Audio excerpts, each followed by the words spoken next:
Naghahanap ba kayo ng flashlight? Flashlight na pwedeng isisid sa ilog o sa dagat? Pwedeng gamitin pang spear fishing o sa pagpandaw ng mga lambat, mga taan na lambat ninyo sa dagat. Tingnan nyo itong gamit ko ngayon. Ayan, yan nga pala ang SD Q20 ng Smiling Shark. Pangsisid po talaga yan. Diving flashlight. 26650 ang size ng battery nito. Tapos, tatak Smiling Shark, branded.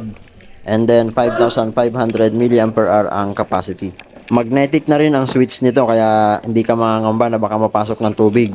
Separate nga po pala ang charger nito. Kadalasan talaga sa mga diving flashlight ay ganyan, nakahiwalay ang kanyang charger. Kaya kung ang tatay mo, ang kuya mo, ang tito mo, ang lolo mo ay mangingisda, aba, iregaluhan mo na sila ng flashlight na ito.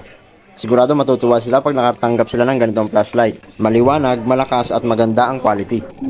Kung gusto nyo ng ganitong flashlight mga boss, itong diving flashlight na ito, ay ano pang hinihintay mo, umorder ka na.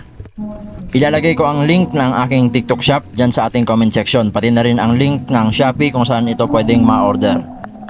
So that's all for now. Thank you so much for watching. See you in my next video. Bye-bye.